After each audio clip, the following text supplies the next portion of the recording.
Have you ever noticed how expensive it feels just to live a normal life? Not luxurious, not flashy, not anything extreme, just normal. You work a decent job. You try to stay responsible. You don't buy yachts or designer watches. You just want a comfortable apartment, a reliable phone, dinners out once in a while, maybe a vacation every year or two. And yet, somehow, it still feels tight. You check your bank balance and wonder how everything became this expensive. Without anyone really talking about it, nobody sat you down and said, "By the way, being normal in 2026 is going to cost more than most people expect." But here you are, working harder, earning more than you did a few years ago, and still feeling like you're slightly behind. And the strange part is, everyone around you looks like they're managing just fine, which makes you wonder, is something wrong with me? Or has normal quietly become something else entirely? Most people assume financial stress comes from obvious mistakes: overspending, laziness, bad decisions, lack of discipline. But in reality, many people who feel financially stretched today aren't reckless. They're simply trying to keep up with what society currently defines as a basic life, and the definition of basic has changed dramatically. There was a time when normal meant paying rent, owning a simple car, saving a little, and maybe upgrading your lifestyle slowly over time. But today, normal includes a lot more invisible expectations: a smartphone that works flawlessly, fast internet, clothes that look presentable online and offline, subscription services that quietly auto-dash renew gifts for weddings, birthdays, and social obligations, occasional travel so you don't feel left out of, conversations. Food delivery when work drains your energy, a laptop that doesn't lag, a living space that feels respectable enough to invite people over. None of these things feel extravagant. They feel reasonable. They feel like participation in modern life. And when you step back, you realize something uncomfortable. The cost of participating in society has quietly increased faster than most people's emotional awareness of money, so people feel confused. Because technically, they're not overspending, they're just existing. Here's the subtle psychological shift most people never noticed in the past. Lifestyle upgrades were visible and intentional. You knew when you were spending more money because you could see the difference: a bigger house, a new car, luxury items. But today, many upgrades are invisible. They hide inside systems. Take technology. 10 years ago, having a phone was enough. Today, the expectation is that your phone works quickly, takes clear photos, runs multiple apps, has enough storage, and doesn't die halfway through the day. And the strange part is, this isn't about status, it's about functionality. If your phone is slow, daily life becomes frustrating. Banking apps lag, navigation apps freeze, work messages pile up. Video calls glitch. So upgrading your device doesn't feel like indulgence, it feels necessary. The same applies to internet. Speed, a slow connection doesn't just feel inconvenient anymore, it can affect work, communication, and even social connection. The modern world quietly punishes friction. Everything is optimized for speed. So when your tools are slow, you feel slow. And when you feel slow, you feel behind. Now layer in social expectations. You're invited to events, weddings, dinners, birthdays, group outings. You don't want to say no every time, not because you love spending money, but because saying no repeatedly has a social cost. Humans are wired for belonging. We don't just manage money logically. We manage identity emotionally. If everyone around you occasionally travels, upgrades their phone, eats out, or participates in shared experiences, not participating can feel like falling out of rhythm with your social environment. And Nobody wants to feel disconnected, so small expenses begin stacking, quietly streaming subscriptions that individually seem harmless, delivery fees that save time when energy is low, digital tools that make work, smoother clothing that fits current norms, transportation, costs that allow flexibility. Each one feels minor. Each one feels justified, but together, they create a baseline lifestyle cost that is significantly higher than people intuitively expect. Another invisible cost comes from uncertainty. In previous generations, career paths often felt more stable now.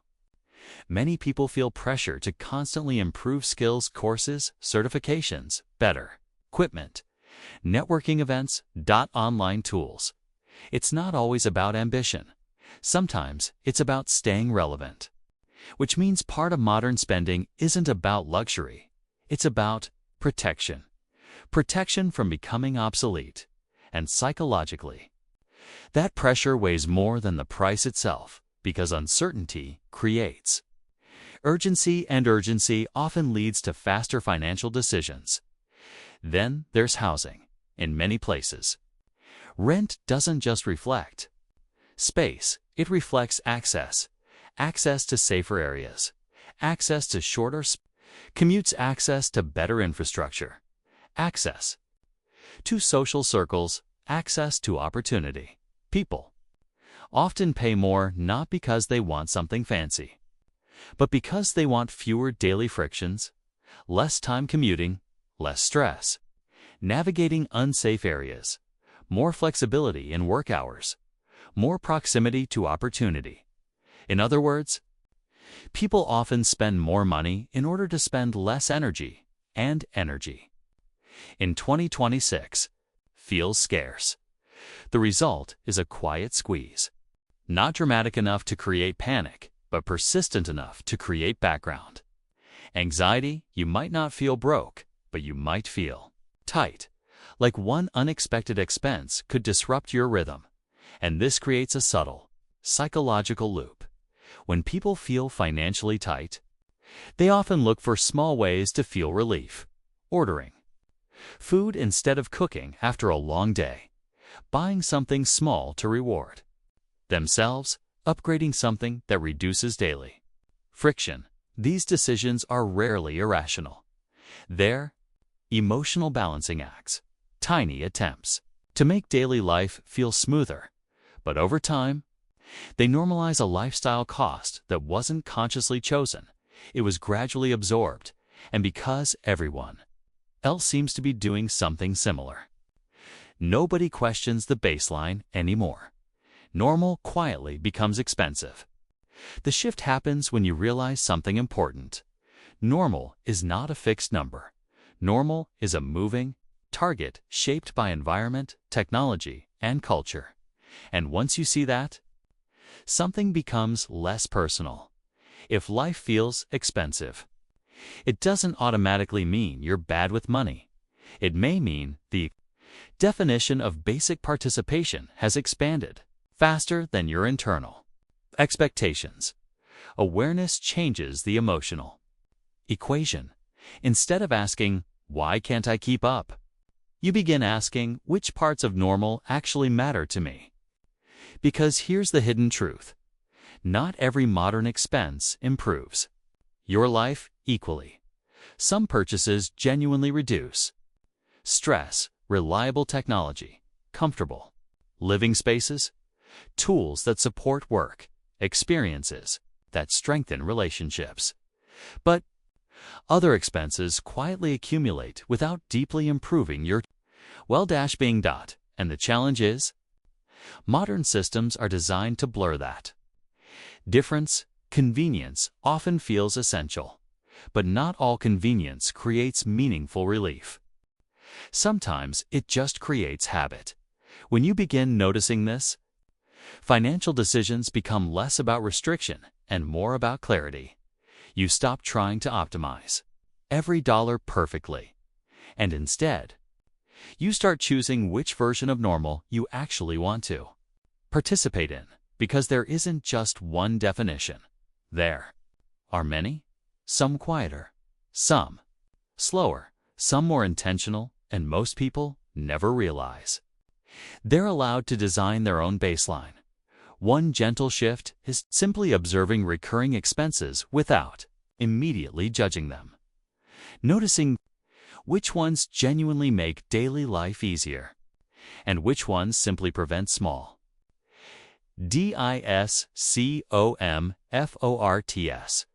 discomforts. Discomfort isn't always bad. Sometimes it reveals what we don't actually need as often as we think. Another shift is separating social pressure from social connection.